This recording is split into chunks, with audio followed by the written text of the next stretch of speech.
Todo el Antiguo Testamento, iniciando desde Génesis, cuando Dios tiene que sacrificar a aquellos corderos para poder vestir a Adán y Eva.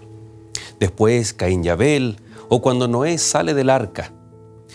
También cuando Dios hace un pacto con Abraham en Génesis capítulo 15, encontramos que el sacrificio de animales está apuntando al sacrificio supremo de Cristo Jesús. Aún más, cuando fue instaurado el santuario en esta tierra, allí en el desierto, y todo este sistema de sacrificios de animales estaban apuntando a aquel Cordero de Dios que vendría a morir por cada uno de nosotros. ¿De qué forma hoy nosotros podemos apreciar el sacrificio de Cristo en la cruz? ¿Sus beneficios? ¿Cuáles son aquellos que hoy en día tú y yo podemos abrazar?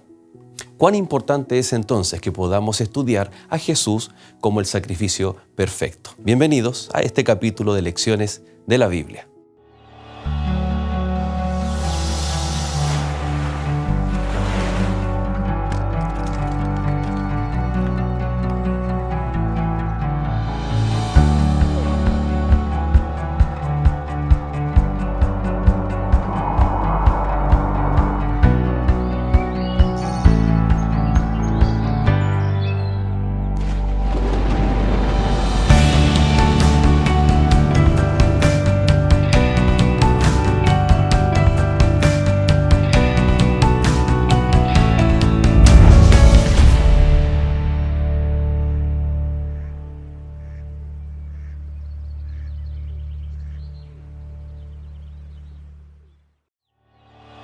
Esta semana, Jesús el sacrificio perfecto. Porque con una sola ofrenda hizo perfectos para siempre a los santificados. Hebreos capítulo 10, versículo 14.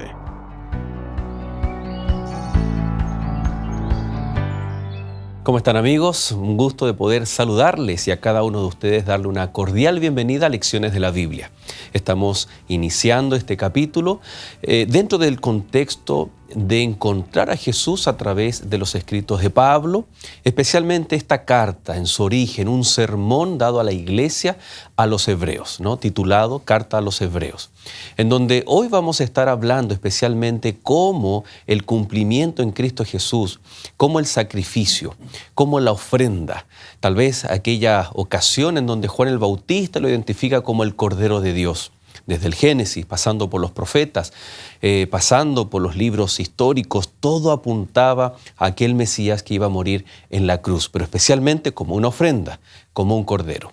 Vamos a ver entonces a Jesús como el sacrificio perfecto. Sean cada uno de ustedes muy bienvenidos y por supuesto también le damos la bienvenida, Pastor Pablo Millanao. Gracias por acompañarnos un capítulo más. Muchas gracias a ustedes. Sí, un gusto. La verdad es que han pasado muy rápido estas semanas, el tema es muy fascinante y es tan vital para nosotros como cristianos recordar por qué nos llamamos así, ¿no es cierto? Jesucristo, lo que Él ha hecho. Así que nos espera, ¿no es cierto?, un repaso muy, muy bonito, muy significativo. Así es. Y por supuesto, nuevamente la invitación, como en cada capítulo, para que usted entre en contacto con Lecciones de la Biblia a través del correo electrónico, a través de los comentarios. Gracias a todos nuestros amigos que están allí comentando, dándole me gusta, compartiendo y por supuesto también a través de la televisión, recomendando a algún amigo, a algún familiar, a algún vecino. Usted ya conoce el número ahí del canal Nuevo Tiempo de su ciudad. Bueno, coméntelo, compártalo con algunas otras personas para que también conozcan Nuevo Tiempo y aprovechen toda esta linda propaganda, esta parrilla programática que está también en nuestro canal. Vamos entonces a orar, ¿le parece? Vamos a orar a nuestro Dios. Querido Padre, buen Dios, gracias te damos por el privilegio de poder iniciar este estudio de tu palabra, esta lección de la Biblia, con la certeza de que tú estás con nosotros, con la seguridad de que tú nos acompañas, nos proteges y que el solo hecho de abrir tu palabra, tu presencia, Señor, se hace presente, se hace real, no solo en este lugar, sino especialmente en cada hogar de nuestros amigos. Bendíceles, acompáñanos, lo rogamos en el nombre de Jesús. Amén, Señor. No es casualidad que cuando el hombre allí en Génesis pecó, especialmente el capítulo 3. La solución al pecado se materializa con actos concretos de parte de Dios. Si bien hay una sentencia para la serpiente, hay misericordia para Adán y Eva. Hay muerte, claro que hay muerte, pero no aquella que ellos iban a caer muertos en aquel día, sino que se abre una puerta de gracia establecida. Y hay un detalle bien especial, Pablo, que ese día hubo muerte, ¿no? Murieron animales, fueron sacrificados animales. Cuando damos un salto bien alto, bien largo, hasta Génesis capítulo 15, cuando Dios sigue prometiendo, ¿no? En Génesis 3:15 hay una promesa, hay una esperanza, hay un pacto, y cuando este se va ratificando, especialmente en el capítulo 15 de Génesis, nuevamente entra este concepto de muerte, y se usan animales para representar tal vez la garantía, todo lo que hemos estado hablando anteriormente. ¿Cuán importante era en el sistema o en el plan de salvación que Dios quería mostrarle a su pueblo en el Antiguo Testamento, a partir de ahí del huerto del Edén, el Génesis, la muerte de los animales a través de los sacrificios? Sí, bueno, la paga del pecado es muerte, nos explica Pablo en Romanos. Y como tú bien señalabas, ¿no? El día que de él comieres, ciertamente morirás, le dijo Dios a Adán y Eva respecto a comer de ese fruto, ¿no es cierto? Y efectivamente el día en que ellos transgredieron, se independizaron de Dios, quisieron ellos determinar qué era bueno, qué era malo, tristemente se introdujo la muerte. No murieron ese mismo día, pero ese día comenzaron, ¿no es cierto?, a experimentar no solo en sí mismos, sino también en la naturaleza, cambios radicales porque la muerte se había introducido. Por lo tanto, ¿cómo resolver esto? Dios no está mintiendo de que efectivamente la muerte pasará a ser la triste consecuencia de nuestro extravío. Nos hemos desligado del dador de la vida. Por lo tanto, la muerte no puede ahora Dios decir, bueno, vamos a cambiar de plan, mejor hagamos borrón, cuenta nueva. La muerte debe darse, pero ¿quién? Dios en su amor quiere rescatarnos de esa muerte eterna, definitiva, de la cual no hay retorno. Y por lo tanto, introdujo el sistema de los sacrificios que apuntaban y representaban el sacrificio último, el sacrificio mayor, que a través de esa muerte se resolverían las demandas justas de la ley de Dios, que frente al pecado, frente a la transgresión, se introduce la muerte como un resultado inevitable. Y por lo tanto, desde mismo Génesis, donde Dios los viste con pieles de animales, se introduce esto que tú señalabas, y sigue esa constante. Y nosotros ya habíamos comentado hace algunas semanas atrás este capítulo 15 de Génesis, Dios reiterando ahí el pacto ahora con Abraham. Los animales quedan, ¿no es cierto?, partidos por la mitad. Y el trasfondo cultural, histórico de la época, Abraham lo entendía claramente. Eso le sucedería a quienes quebrantaran el pacto. Y por lo tanto, no era cosa menor pensar y decir, he hecho un pacto, he hecho un compromiso, pero no importa, lo voy a transgredir. No, habían serias consecuencias. Y esas serias consecuencias que los reyes, los monarcas, los pueblos las entendían cuando establecían pactos entre ellos, era lo que también Dios usa como un mecanismo pedagógico, como ya hemos destacado en otras ocasiones, para decir, bueno, yo también quiero establecer mi pacto con ustedes, un pacto de gracia, un pacto en donde yo me voy a comprometer también. Ahora, en el estudio de esta semana, ¿no es cierto?, también se nos ha indicado un capítulo que está allí en Jeremías, que ya apunta, ¿no es cierto?, hacia los momentos finales en realidad de la monarquía, antes de que ya entraran los babilonios. El pueblo justamente se ha olvidado del Dios que los liberó, del Dios que los colocó en la tierra, y ellos están abusando de sus prójimos a través de la esclavitud, de la servidumbre de ellos. Y justamente Dios, ahí en el capítulo 34 de Jeremías, vuelve a traer a su memoria el pacto que en algún momento ellos también refrendaron como pueblo. Y les señala que ellos, al quebrantar su pacto, al no respetar la otra vida de un ser humano, al tratar sin misericordia a quienes por necesidad estaban como siervos, esclavos en sus casas, etc., ahora vendría sobre ellos las consecuencias inevitables de ese pacto que ellos también habían celebrado, partiendo los animales, etc. Por lo tanto, el pacto no está hecho para ser quebrantado. Hay varios que tienen algún refrán, de hecho creo que existen más de algún país. Las leyes fueron hechas para ser rotas o quebrantadas. Sí, humanamente entendemos que alguien hasta tal vez quiera reírse de aquello, pero no, aquí no es una materia de reírse. El tema del pecado es algo serio, es algo literalmente de vida o muerte. Y el pacto está establecido sin ocultar esa realidad. El destino puede ser la muerte si tomamos a la ligera. El destino inevitable sin Dios es que vamos a morir sin el dador de la vida.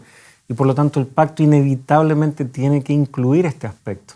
Y por lo mismo, sin remisión, o sea, no se hace remisión sin derramamiento de sangre. Otras culturas a través de los siglos también han tenido un sistema de sacrificios. Sí. No era algo exclusivo del pueblo de Israel. Ya hemos hablado un poco ante la pregunta en qué se diferenciaban los sacrificios de Israel de otras culturas. Habían sacrificios, bueno, el concepto de que apuntaba a Cristo, tenía un aspecto salvífico o representaba por medio de la fe aceptar aquello que el Mesías haría en la cruz del Calvario. Ahora, habían ofrendas que también estaban relacionadas, por ejemplo, con la cosecha, con los procesos y periodos de la agricultura. ¿No es similar tal vez cuando una nación, cuando una civilización sacrificaba en favor de la fecundidad, en favor de aplacar la ira de un Dios, ganar el favor de un Dios? ¿No se podía malinterpretar el sistema sacrificial que Dios dejó para su pueblo al mirar a otras culturas? No, desde luego que se puede malinterpretar. Podemos malinterpretar, creo yo, sobre todo en la cultura en la que estamos prácticamente todo.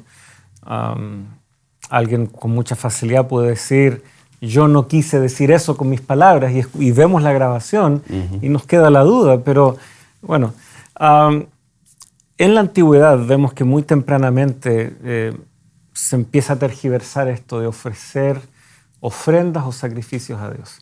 Caín y Abel es el primer claro ejemplo. Abel se presenta con lo mejor de lo que él tenía entre sus corderos. Caín llega con los frutos de la tierra. Y alguien podría decir, bueno, ¿acaso no es la intención del corazón? Pero si es la intención del corazón, ¿por qué la intención del corazón querría plantearse en rebeldía a lo que Dios ha dicho? ¿Por qué la intención del corazón tendría que ir en desobediencia a lo que Dios ha dicho? ¿Por qué podría yo justificar una intención que no busca estar en armonía con aquel a quien yo quiero reconocer como importante, mayor que yo, y en el caso de Dios, el sustentador y creador de todo? ¿Por qué la intención de mi corazón tendría que decirle, Dios, tú has pedido algo, pero en mi intención yo voy a ir totalmente en contra? ¿Cómo explicamos eso? ¿Cómo justificamos esa intención del corazón? Muchas de las culturas efectivamente no solo ofrecían animales, sino que también tenían diferentes rituales que involucraban, ¿no es cierto?, libaciones, ofrendas que podían provenir de productos hechos de harina, etc. Israel también los tenía. Pero nunca el concepto que Dios les enseñó fue, hagan esto para aplacar mi ira. Yo necesito ser aplacado, yo necesito ser convencido de ser misericordioso, yo necesito que me recuerden de ser un Dios de amor. Ese no es el concepto, el marco en el cual Dios les da porque ahí estas enseñanzas. Porque allí, en ese concepto, la iniciativa sería humana. Justamente, y sería querer manipular. Y motivar una misericordia celestial. Justamente. De hecho, semanas atrás yo mencionaba, ¿no?, lo fácil que podría ser, Dios me pide un cordero, pero no, yo voy a traer 10 porque así me las arreglo mejor. Claro. Ese tipo de tergiversación, de manipulación, ciertamente lo vemos en las naciones, y tristemente el pueblo de Israel también cayó en aquello. rey Saúl, ¿no? Famoso por no haber destruido todo el ganado de una nación enemiga, que Dios les dijo, deben destruir todo, no debe quedar nada de esta nación que no ha hecho más, ¿no es cierto?, que esparcir el mal, ir en contra de Dios. Todo debía ser destruido. Él dice, no, yo me voy a quedar con el ganado. ¿Y para qué? Le dice Samuel. No, es que para sacrificarlo al Señor. ¿No es más valioso la obediencia que estos sacrificios?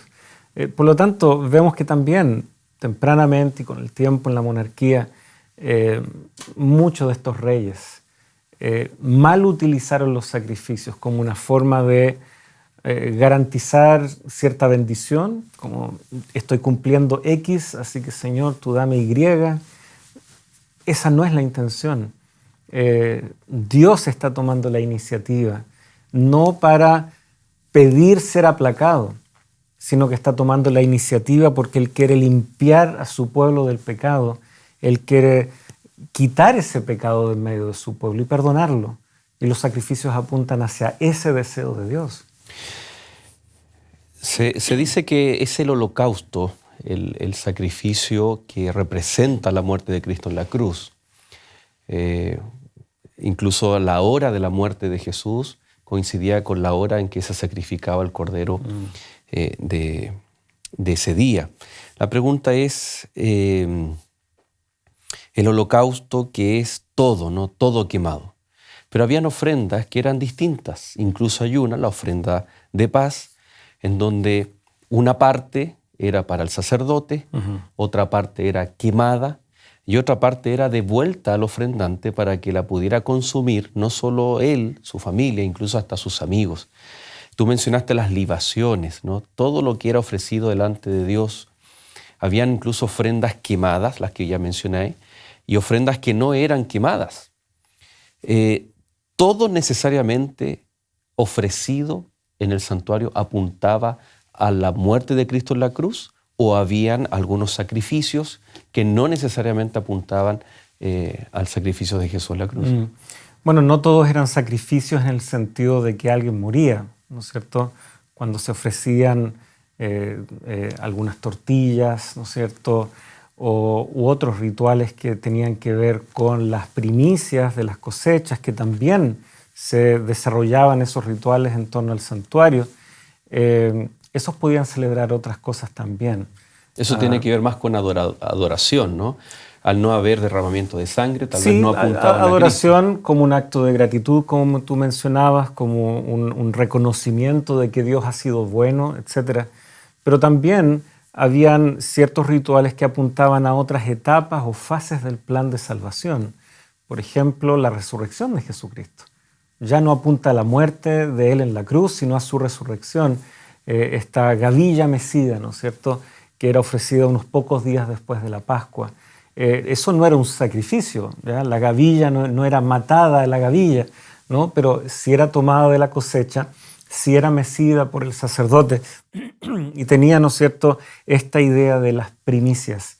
Y Jesucristo, ¿no es cierto?, su resurrección, que altera drásticamente, ¿no es cierto?, el reino de la muerte y las tumbas que se abren también en esos días, en esa ocasión de la muerte y resurrección de Jesús, primicias, ¿no es cierto?, para el reino de Dios, representado ahí, ¿no es cierto?, y sin embargo seguía siendo un ritual ligado al santuario, pero no era propiamente un sacrificio con derramamiento de sangre.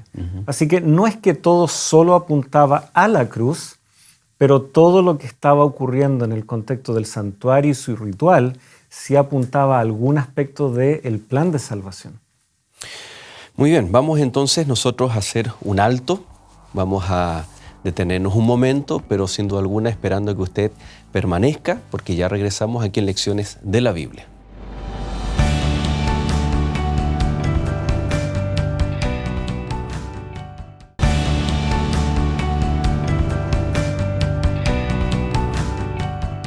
Y ya estamos de regreso, queridos amigos. Muchas gracias porque sabemos que ustedes semanalmente están siguiendo cada capítulo de Lecciones de la Biblia. Muchas gracias por aquello. Y si usted tal vez se está recién incorporando en este capítulo, le recordamos que esta es una temporada, estamos estudiando la carta a los Hebreos y usted puede incluso entrar a nuestro canal de YouTube para revisar allí los capítulos anteriores y entender todo el contexto que estamos estudiando el día de hoy, que es precisamente Jesús como la ofrenda perfecta. Es interesante, Pablo, que los distintos sacrificios no solamente hacen que la persona contemple el plan de salvación, sino que lo hace ser protagonista. Recordábamos el sacrificio de paz, el poder comer, el hacer parte. No era que todo lo tenía que hacer el sacerdote. En algún aspecto, el separar, el buscar el cordero, algunos tenían que tener ciertas particularidades, ¿no? No más de un año, o de un año más bien dicho, sin mancha, sin defecto. Es todo un proceso en donde la persona tenía que conscientemente entrar en este proceso. Un poco mirando lo instantáneo que puede llegar a ser hoy en día nuestra adoración, nuestra forma de analizar la búsqueda de Cristo, la necesidad de Cristo, puede ser provocado por ciertas circunstancias. Estoy enfermo, tengo un problema, busco a Cristo. Aquí vemos que el sistema de sacrificios al penitente lo hacía participar constantemente, diariamente, de todo un convencimiento de lo que había que realizar. No era algo instantáneo, ¿no? Por ejemplo, el caso de la Pascua, el cordero era separado el día número 10 y sacrificado el número 14. Al menos habían 4 días en donde había un propósito, en donde la familia giraba en torno a aquello. De la misma forma, debe sentirse el cristiano en cuanto al sacrificio de Cristo en la cruz como participante y no simplemente receptor de esos beneficios. No, ciertamente, y no es receptor único ni aislado. El hecho de que muchas de estas ofrendas, la ofrenda de paz o la de los cereales, en donde se participaba, se comía, estaba orientado a que ese comer fuera también en comunidad, en familia, como tú destacabas, ¿no es cierto?, en el bloque anterior. Por lo tanto, no es simplemente algo que yo pueda separar artificialmente y de decir, este es mi momento para adorar y ahora vuelvo, ¿no es cierto?, a mi rutina, en donde comparto, tal vez desarrollo otras actividades. Esto es lo que tal vez los sacrificios y las ofrendas votivas del pasado nos recuerda y nos muestra muy bien, y es que estaba integrado a cada aspecto del estilo de vida. Si había cosechas y agricultura, aspectos de allí estaban ligados también a su vida religiosa. Si había ese sentido de comunidad, de familia, eso también estaba muy bien plasmado, ¿no es cierto?, en cómo se compartía o se ofrecían esos sacrificios y cómo se participaba, ¿no es cierto?, de todo el ritual, no solo en el santuario, sino también en el hogar. Y por lo tanto, si hay algo que podemos rescatar, es que si ese es el trasfondo, no podemos disociar a Jesucristo, lo que Él ofrece por nosotros en la cruz, solo a un momento, solo a ciertas fechas o instancias. ¿Quién no recuerda el sacrificio de Cristo cuando llega Semana Santa? Pero solo en Semana Santa. Y pareciera que en Semana Santa está ese anhelo en muchos cristianos de repasar la pasión de Cristo la última semana. ¿Por qué no hacerlo todo el año? ¿Por qué no contemplar y dedicar esa hora diaria para contemplar las escenas de la cruz, como nos recomienda Ellen White? O en Navidad, ¿no? Vamos todos nuevamente a los primeros capítulos de los Evangelios. ¿Será que podemos compartimentalizar? ¿Será que podemos dividir a Jesucristo o nuestra religión en torno a Él de esa manera? Este trasfondo pareciera indicarnos que no es así. Y por lo tanto, cuando leemos que el autor de Hebreos nos habla de un sacrificio único y para siempre, definitivo, no nos está diciendo que esto es único y que por lo tanto veamos dónde lo hacemos calzar con nuestra rutina. No, es único y por lo tanto es lo que tenemos a nuestra disposición para todo y para toda nuestra experiencia. No necesitamos reinventarlo, no necesitamos renovarlo. lo que Jesucristo ya ofreció, ¿no es cierto?, es permanente.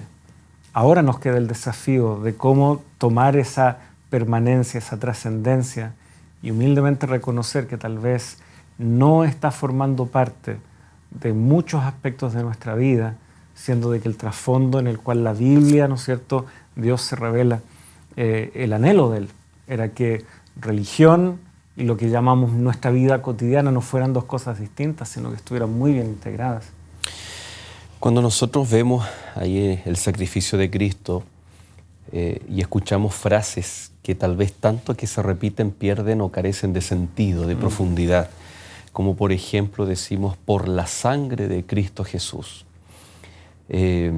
Sabemos que la salvación es ganada en la cruz y por eso nosotros tenemos esta frase, ¿no? La sangre de Cristo nos otorga la salvación, ¿no? Por medio de la fe en la sangre de Cristo Jesús.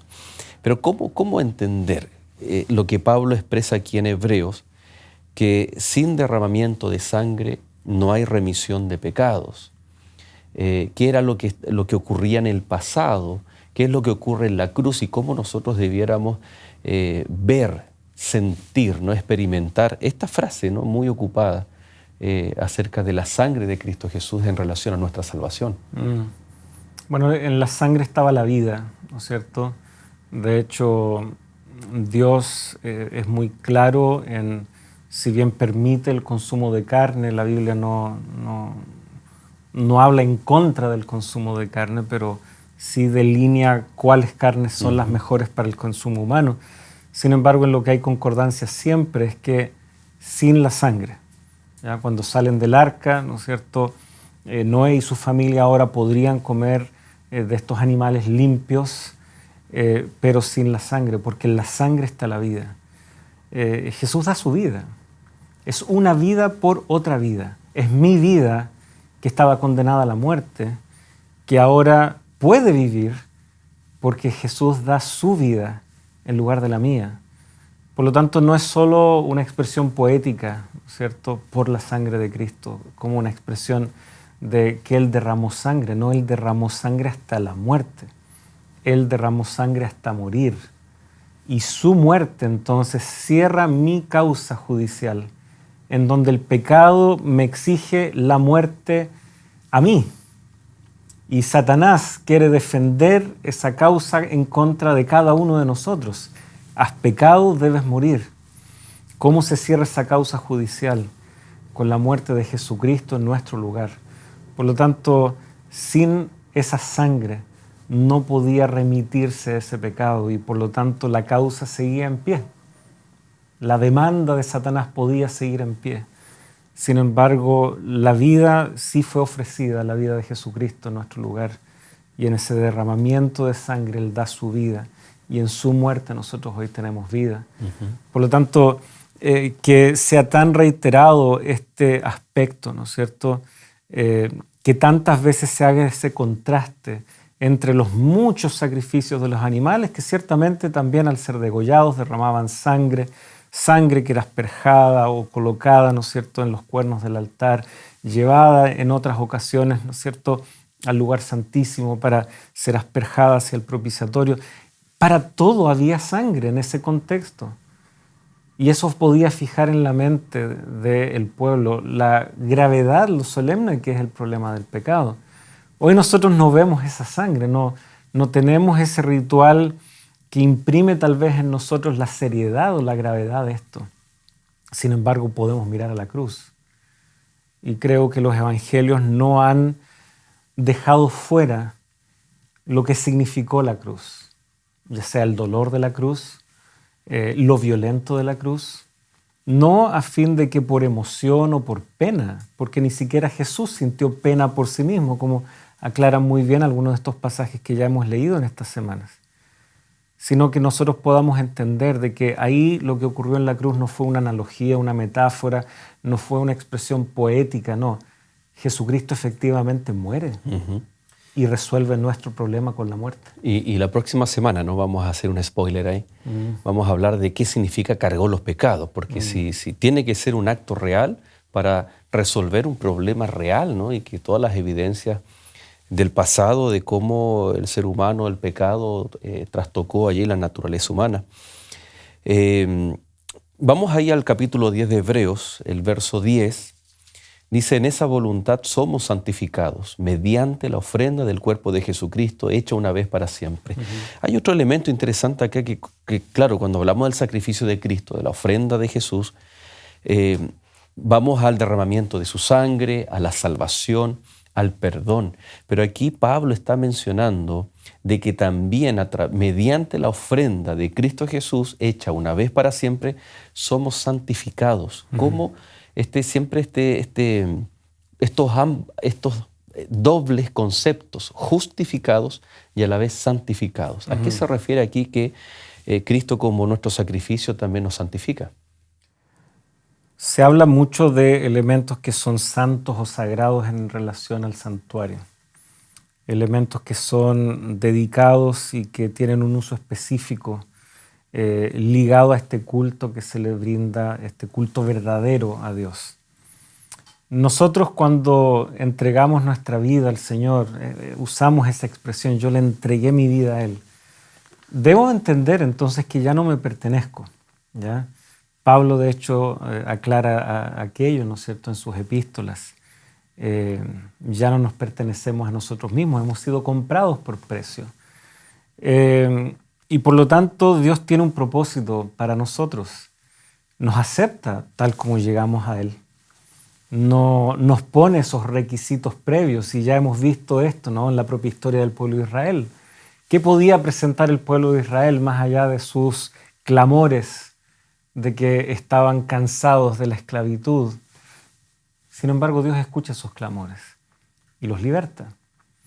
Así también Dios nos acepta tal como estamos y puede declararnos justos por los méritos de Cristo. Puede ver en nosotros la justicia de Cristo. Sin embargo, hay un proceso transformador que también lo hemos visto cada vez que hemos detenido nuestra mirada en, por ejemplo, la ley de Dios, o cómo Dios esperaba guiar a su pueblo de acuerdo a un ideal. Y ese proceso de ser una nación santa, como leíamos, de ser ese linaje escogido, una nación de sacerdotes, no era una tarea fácil. Requería un cambio, de tal manera que cuando ellos llegaran y se plantaran ahí en la tierra, las naciones vieran que ellos vivían efectivamente de forma distinta. ¿Y por qué viven de forma distinta? Y como ya hemos señalado en otras ocasiones, ¿no?, Deuteronomio 4, etcétera, 7 también recalca lo mismo. La gente podría llegar a entender de que esa diferencia en la nación se debía al Dios que ellos tenían. Y como Dios estaba llevándolos de la mano a una vida que estuviera en conformidad con el propósito último de Dios, que es bendecir al mundo. Por lo tanto, santificación significa eso. Dios me salva, Dios escucha mi clamor, Dios puede ahora ver que yo, sin merecerlo, tengo la justicia de Cristo a mi favor. Pero esto es una invitación a quedarme así, a seguir viviendo como antes vivía, difícilmente. Lo que Dios entonces ahora comienza a hacer es este proceso de santificación en nosotros. No santo en el sentido nunca más me equivoco, nunca más impecables. Peco. No, ese no es el concepto. Pablo, de hecho, al dirigirse a muchas de las iglesias, dice: yo escribo a los santos que están en tal lugar, en este otro lugar, y sin embargo él tiene que corregir, reprenderlos en ocasiones, amonestarlos. Es una santidad que efectivamente es perfectible, porque esto es un proceso. ¿Te acuerdas cuando estudiábamos los primeros capítulos, especialmente el capítulo 2 de esta temporada, donde estábamos hablando de que Jesús no se avergüenza de llamarnos hermanos? Sí. Y que Él estuvo en este mundo y vino tomando la condición de los hombres para enseñarnos, podríamos decir, tal vez la pregunta, para enseñarnos cómo es el proceso de santificación. Jesús claramente no cometió pecado, pero Él demostró una abierta dependencia de Dios Padre, nos vino a mostrar el camino tal vez por el cual Adán y Eva fallaron. Y tal vez ahí encontramos no quiero decir los secretos de la santificación, pero el camino correcto. Y no en vano, después de la cruz, viene el descenso del Espíritu Santo, que juega un papel muy importante también en lo que es la santificación. Ahí está quien nos advierte, quien nos ayuda, quien está ahí en nuestra mente, en nuestro corazón, quien nos capacita también para que este proceso se pueda cumplir cada día.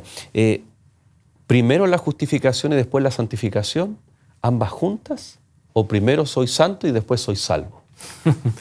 La verdad es que hay varias cosas en la Escritura que no necesariamente tenemos que imponerles un orden, pero en este caso en particular, tal vez puede resultar difícil ver que alguien ya está en un proceso de santificación sin primero haber reconocido su verdadero estado y haber aceptado la justicia de Cristo en su favor. Porque si no, son obras humanas. Alguien podría decir, yo cada día soy mejor persona, ¿ya? Estoy tratando mejor a la gente, estoy siendo más equitativo como jefe en mi trabajo. Y en términos humanos, esa persona está mejorando cada día y podríamos sentirnos tentados a decir, Dios ya está haciendo una obra en esa persona. Y sin lugar a dudas, Dios nunca deja de actuar e invitar a muchos. Sin embargo, creo que esto se refiere a algo mucho más específico, ¿ya? Porque no es un humanismo lo que Jesucristo vino a enseñar. No es un humanismo en términos de seamos todos justos, equitativos, tantas palabras cliché que hoy escuchamos. Tiene que ver con el pecado el problema. Tiene que ver con la renuncia al pecado el verdadero asunto. No simplemente una conducta ética en un sentido tal vez de un consenso generalizado que la humanidad establezca. Si tal vez vamos, ¿no es cierto?, al capítulo 9, quisiera tal vez complementar esta idea justamente con los dos últimos versículos de este capítulo, hablando una vez más, ¿no es cierto?, de ese sacrificio único, perfecto, que no se compara, ¿no es cierto?, con lo que sí ocurría con los animales, que muchas veces, ¿no es cierto?, habían tenido que ser ofrecidos. Dice el versículo 27 luego del capítulo 9, y de la manera que está establecido para los hombres que mueran una sola vez y después de esto el juicio, así también Cristo fue ofrecido una sola vez para llevar los pecados de muchos y aparecerá por segunda vez sin relación con el pecado para salvar a los que le esperan. Santificación tiene que ver con eso. No es solo Jesús me salvó de una condena, ahora vivo como quiero. No, ahora vivo esperando su pronta venida y mi foco está ahí. Y por lo tanto, alguien puede ser una muy buena persona, pero no le interesa en absolutamente nada la llegada definitiva y la instauración del reino de Dios.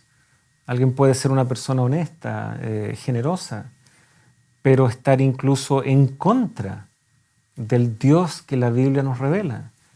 Sin embargo, santificación tiene que ver que ahora mi vida está orientada a ese pronto encuentro con Jesucristo, que si bien la primera vez que Él vino a resolver el problema del pecado y se relacionó con gente pecadora para alcanzarlos. De hecho, fue una de las grandes críticas que se le hizo a Jesús. Ahora, sin embargo, el tema del pecado ya está resuelto definitivamente. Su obra en el santuario celestial ha terminado y por lo tanto Él se dispone a venir para ya cerrar, ¿no es cierto?, este ciclo, callar la acusación del enemigo y por lo tanto sin relación con el pecado ahora viene a buscar a los que le esperan. Santificación yo creo que es eso, abandonar el pecado, entender de que no puede haber una concordancia en nuestra vida en relación a un estilo de vida que se ve, ¿no es cierto?, en el mundo. Nosotros no podemos compartir aquello, sino tenemos nuestro foco puesto en eso. Y hay que mantener esa idea y seguramente la vamos a volver a conversar en el próximo capítulo, porque de alguna forma también está la contraparte. Vamos santificando, el Señor nos está santificando, pero queda un registro de nuestras acciones, sean buenas y malas, y está hablando en un contexto de juicio. Vamos a nosotros aquí a hacer un alto, pero usted no se separe, ya regresamos para nuestro último bloque.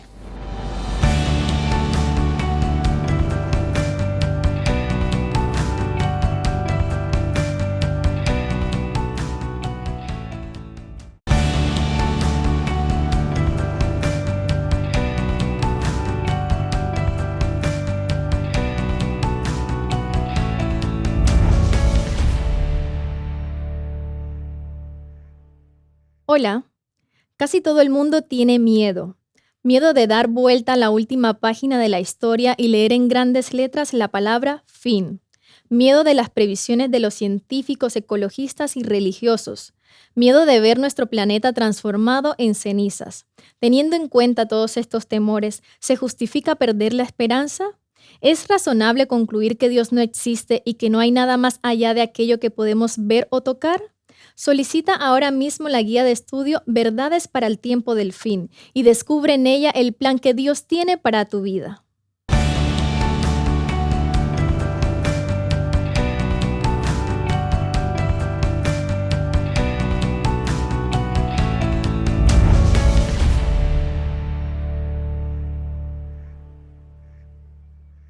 Y ya estamos de regreso, queridos amigos, agradeciendo como siempre su compañía.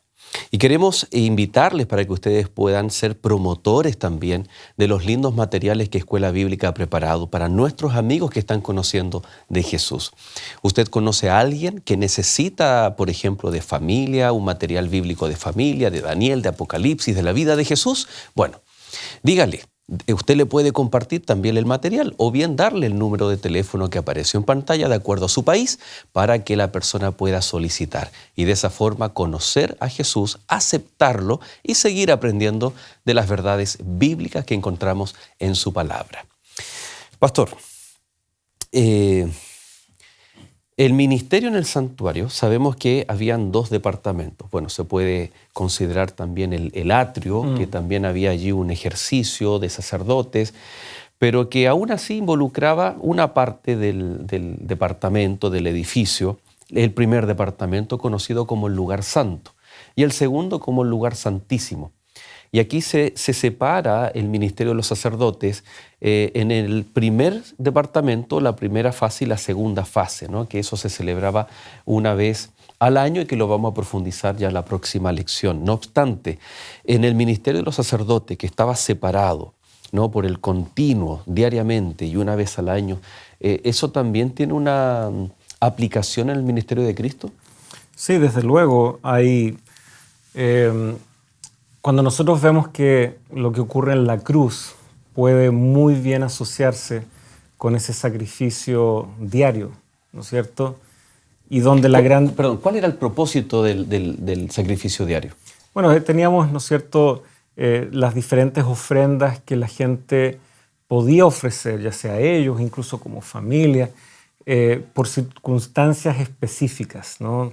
Transgresiones de ciertos elementos específicos. Sin embargo, en la mañana y en la tarde, constantemente, se ofrecía un sacrificio, que era un recordatorio constante de esa misericordia, de ese ofrecimiento de perdón para el pueblo.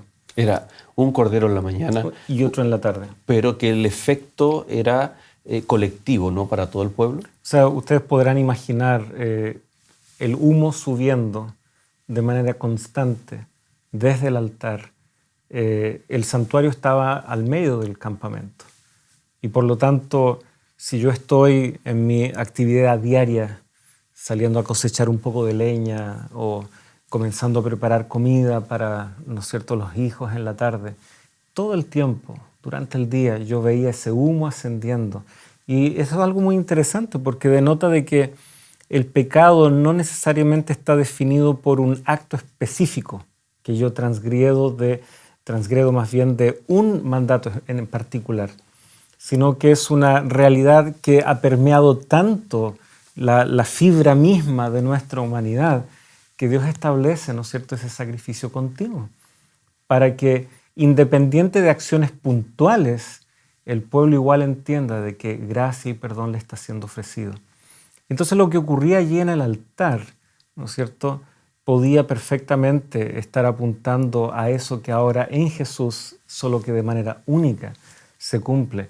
Y está asociado, ¿no es cierto?, al lugar santo, a aquello que ocurre todos los días.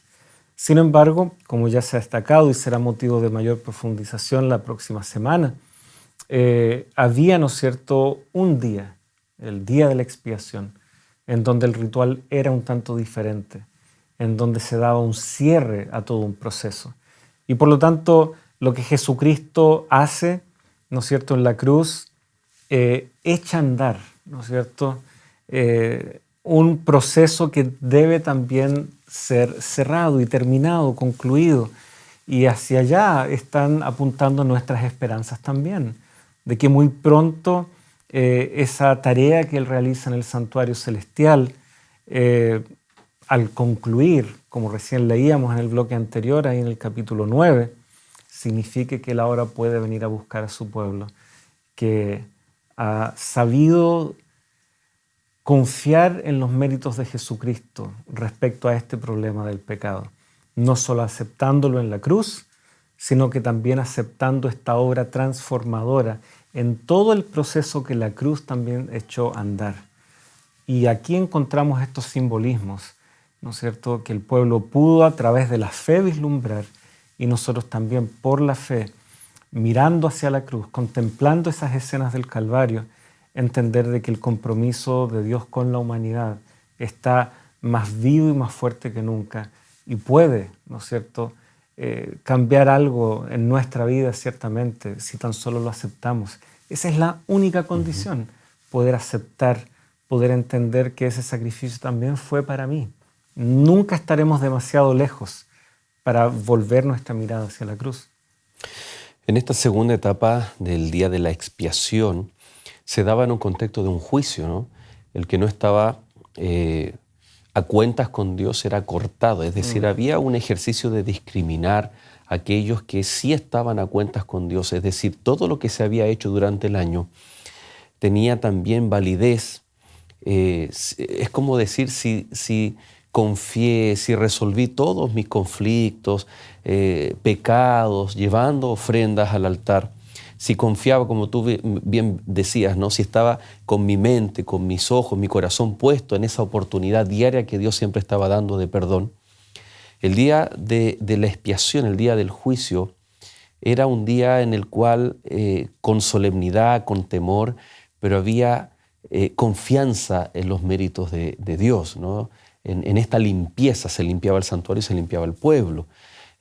Debiéramos tener la misma actitud, porque cuando nos escuchamos, hablamos de un juicio celestial. Vamos a ver el próximo capítulo que los libros son abiertos, nuestra vida es expuesta. Nos cuesta confiar en la justicia humana, al menos, en los juicios. Tratamos de evitar los juicios. Pero ¿de qué forma esta segunda fase del ministerio de Cristo Jesús debiera llamarnos, como tú ya estás adelantando, ¿no es cierto?, un llamado a confiar, a aceptar a Cristo Jesús, se ve refrendado, fortalecido por la segunda etapa del ministerio de Cristo en el santuario celestial? Sí, claro, justamente aquí no nos queremos adelantar tanto. Sin embargo, tomándonos del concepto juicio, que ciertamente esa segunda fase plasma con mayor claridad. Dios es justo. Y la gran acusación que tal vez el enemigo querría levantar es que incluso en el afán de Dios de salvarnos, Él está siendo injusto, porque merecemos la muerte. La ley demanda nuestra muerte. Si nosotros vamos ahí a Romanos capítulo 3, versículo 21 en adelante, nosotros encontramos este pasaje. Pero ahora, aparte de la ley, se ha manifestado la justicia de Dios, testificada por la ley y por los profetas. Por lo tanto, la ley nos condena, la ley muestra que la salvación no es posible para una humanidad rebelde. Por lo tanto, ni siquiera el cumplimiento de la ley, por más que nos esforzáramos, es el camino indicado. Y es por eso que aquí se nos dice de que aparte de la ley, Dios halló otro camino. Y ese otro camino, no obstante, ya estaba siendo testificado por la propia Escritura. Así como el penitente que iba al santuario no podía deshacer el pecado cometido. El pecado ya había sido cometido, la falta ya había sido cometida. Sin embargo, él se iba del santuario sabiéndose perdonado. ¿Cómo es eso? ¿Cómo opera eso? Eso tan solo es posible porque Dios es justo. Así es. Porque Dios logra combinar la justicia, la misericordia, con ese ofrecimiento de paz que puede llenar nuestro corazón. Y es por eso que los versículos que siguen si bien nos reiteran que la realidad del pecado nos ha alcanzado a todos, verso 23, por cuanto todos pecaron, sin embargo somos justificados, dice verso 24, gratuitamente por su gracia, mediante la redención que es en Cristo Jesús. Y saltándome, ¿no es cierto?, al verso 26, con la mira de manifestar en este tiempo su justicia, a fin de que Él sea justo y Él que justifica al que es de la fe de Jesús. Por lo tanto, el foco está puesto en lo que Dios hace. Y en este juicio, en esa segunda etapa de juicio, podemos estar tranquilos y seguros, porque Dios, que es justo, sabrá justificarnos a nosotros. ¿Cómo? No a través de decir, Él guardó de manera perfecta la ley, porque el verso 21 nos dice que es aparte de la ley. No es a través de la ley que nosotros nos vamos a salvar, aunque se nos invita a replicar el carácter de Cristo, que está plasmado también en la ley. Se nos invita a que nosotros podamos vivir en consonancia con aquello, pero no como un vehículo, no como un medio de salvación. La salvación es gracias a esta justicia que Dios nos da y que en este juicio Él sabrá resolver en nuestro favor. Y ahí está puesta nuestra esperanza. Así es. Qué maravillosa esperanza, pastor. Y ya nos quedan no minutos, nos quedan segundos. Que podamos orar junto a nuestros amigos y hacer una invitación de acuerdo a todo lo que hemos estudiado para ya concluir nuestro capítulo de hoy. Muy bien, sí, amigos. La verdad es que tenemos un espejo en casa, ¿no es cierto? Y ahí nos vemos ahí cada día, nos peinamos, tratamos de quedar bien. Nosotros nos conocemos, sin embargo. Sabemos que no podemos aparentar. Podemos engañar a algunas personas por algo de tiempo, pero a Dios que nos ve con toda transparencia y ve nuestro corazón, estos versículos nos están recordando de que Él conoce bien nuestra condición. Y lejos de escandalizarse, de horrorizarse de que nosotros tengamos tal o cual conducta, nos invita a aceptar su justicia y comenzar a vivir en esa justicia en un proceso de santificación. Dios nos invita, mientras otros cierran puertas, Jesucristo nos invita. Si tú quieres aceptar esa invitación, te invito también a que podamos orar juntos en este momento. Señor, una vez más clamamos a ti, acudimos a ti para aferrarnos justamente de tu amor, de tu perdón y de esa justicia inmerecida. Puedas tú seguir trabajando en nuestras vidas de tal manera que esa justicia transforme también nuestra vida, nos dé un nuevo propósito, nos fije un nuevo destino y que podamos estar aguardando tu pronta venida con alegría, con esa disposición no de presentarnos como perfectos ante ti, sino como pecadores arrepentidos, transformados por tu gracia. Lo pedimos, Señor, y lo agradecemos en el nombre de Jesús. Amén. Amén. Muchas gracias, pastor, por habernos acompañado y también sus comentarios, todo lo que es el estudio de este capítulo. No, ¿de qué? Muchas gracias. Y queridos amigos, por supuesto a ustedes también les agradecemos por haber estado en compañía de Lecciones de la Biblia. Nosotros nos encontramos en el próximo capítulo, pero tú te puedes quedar en compañía de Nuevo Tiempo, canal de esperanza.